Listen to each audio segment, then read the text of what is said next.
Dante's Boxing Nation, what's going on, guys?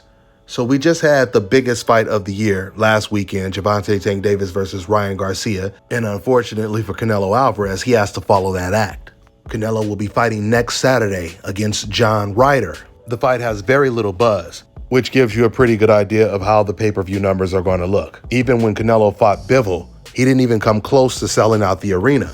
But his fight against John Ryder is in Mexico, so he should definitely have more people coming to watch him fight live. But the US pay-per-view buys is really the main thing that's going to matter.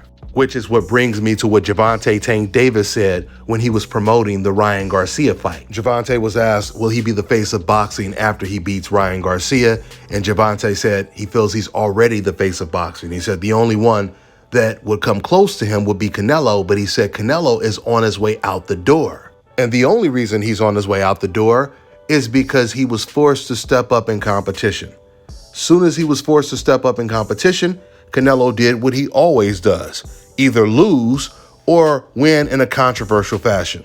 By way of contrast, every single time Gervonta Tank Davis has stepped up in competition, he won in impressive fashion, knocking out almost every opponent. If Gervonta Tank Davis and Gennady Golovkin were in the same weight class, Golovkin wouldn't even fight Davis. He would avoid him the same way he avoided Andre Ward and Edislani Lara. And we know there's no way Canelo Alvarez would be fighting a Gervonta Tank Davis if they were in the same weight class, which shows you the different level that Gervonta Tank Davis is on. There's no doubt about it, Canelo is on his way out. I've been telling you guys for quite some time that the walls have been closing in on him, and now those walls are so close he can barely breathe. If Canelo avoids getting upset by John Ryder, then he will most likely have to fight against Bivol next. He keeps saying that that's the fight he wants, and he has almost zero chance of beating Bivol. So if he decides to fight Bivol again, he may end up retiring shortly after that fight. Old media is desperately trying to cling on to the last days of Canelo Alvarez by keeping him on pound-for-pound lists, but they know deep down their days are numbered when it comes to misleading the boxing fans. They know the countdown has already started, but they're going to use every minute they have left to try to keep Canelo Alvarez as relevant as they can.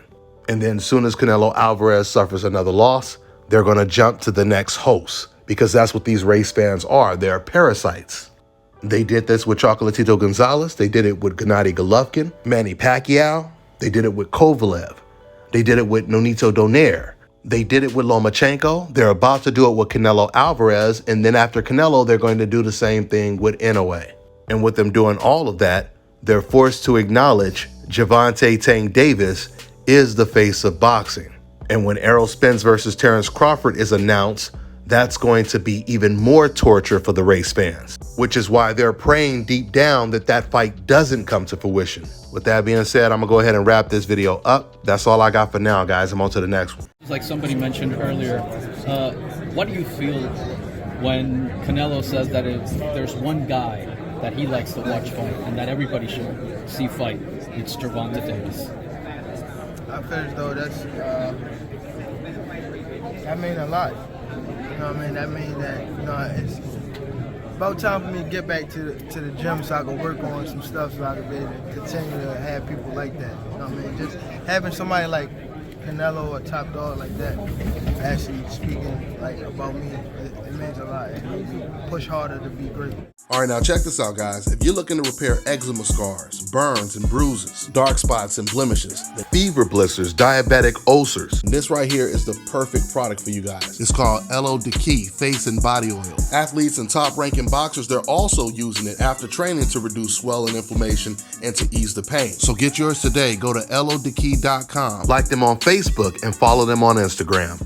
Let me tell you guys about Issa Israel Law Firm. It is a full-service legal practice based in Denver, Colorado, an emerging hub for combat sports and high-altitude training. If you're a fighter inside or outside of the ring and you need a law firm you can trust to fight for you, visit thefighterfirm.com or email help@iilawfirm.com. Legal representation is usually limited to plaintiffs or defendants in Colorado, but iFirm can help anyone in the world with trademarking their business name, logos, and U.S. immigration issues. This brother has been my attorney for a while and helped guide me through all kinds of business and civil issues, so make sure you guys go to thefighterfirm.com.